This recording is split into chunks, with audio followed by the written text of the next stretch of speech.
ilang aral pa.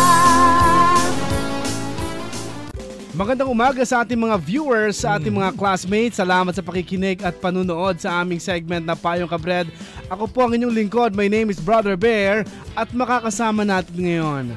Makakasama natin ang matagal na natin nakasama before pa sa Bread Tambayan. Ladies and gentlemen, Teacher Jack! Yes, good morning sa iyo, Brother Bear. Good morning, Teacher Jack! And good morning din sa ating mga classmates. Sobrang na-miss ko kayong lahat. Yeah, ikaw din na-miss ka namin. Pero alam mo, Teacher Jack, with God's help, magbibigay tayo ng advice mamaya sa ating letter sender dito sa Payong Kabred. At ang tabayanan mamaya ang pagbabasa natin ng letter. Dito lang yan sa Payong Kabred.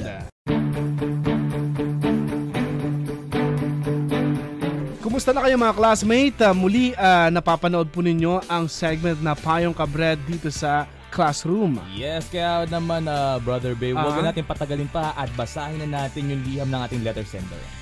Dear Brother Bear and Teacher Jack, ako po si Nikki, second year high school na po ako ngayong taon. Meron po akong teacher na ubod ng gwapo. First meeting niya pa lang po sa amin ay humanga na ako sa kanya. Brother Bear and Teacher Jack, sa tuwing nakikita ko po ang teacher ko na yon, parang nawawala po ako sa sarili ko. Iniisip ko po na tanging kami lang ang tao sa classroom at masayang masaya kaming dalawa. Hindi ko po talaga minsan mapigilan na magpapansin sa teacher ko dahil sobrang crush ko po talaga siya. Minsan po ay naiisip ko na napapansin na niya ang pagpapakyut at pagpapapansin ko sa kanya, pero hindi niya na lang po ako pinapansin dahil estudyante lang po ako. Pinipilit ko naman pong kontrolin ang sarili ko kapag nakikita ko ang teacher namin. Pero kadalasan, nahihirapan po talaga ako na pigilan ang sarili ko dahil sobrang crush ko po talaga siya. Meron pa nga pong isang pangyayari na sa kakatingin ko sa kanya ay nauntog na ako sa pader. Dahil sa sobrang titig ko po ay hindi ko na napansin na pader na pala ang nasa harap ko. Sana po ay matulungan ninyo ako. Gumagalang, Nikki.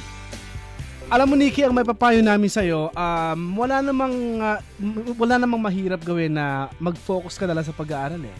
Gawin mo lahat ng projects mo, mag-focus ka sa paggawa ng mga assignments mo, tsaka makakalimutan mo yung nararamdaman mo sa teacher mo, di ba, Teacher Jack? Tama yan. At kapag ikaw ay nakapag-focus na at active pa na doon sa school, makakalimutan mo rin yung crush mo sa teacher mo. Pero, Brother Bear, kung sakali, Nikki, na hindi mo makalimutan yung crush mo sa teacher mo, mas maganda ang gawin mo na lang siyang inspirasyon para sa iyong pag-aaral. Tuwing nakikita mo siya, ay magsilbi na lang siyang inspiration. Kasi to study harder. Yeah. Diba? Kasi totoo nangyayari.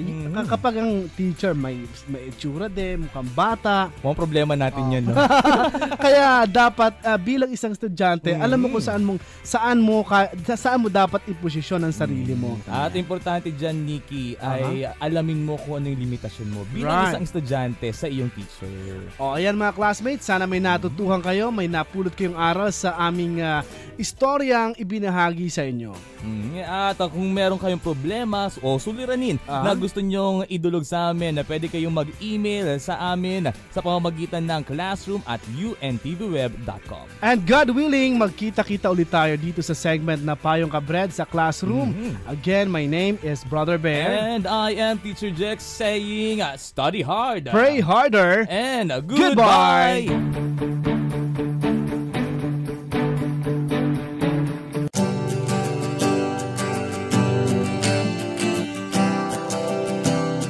Unang Timoteo 4:12. Huwag hamaki ng sino man ang iyong kabataan, kundi ikaw ay maging uliran ng mga nagsisisampalataya sa pananalita, sa pamumuhay, sa pag-ibig, sa pananampalataya, sa kalinisan.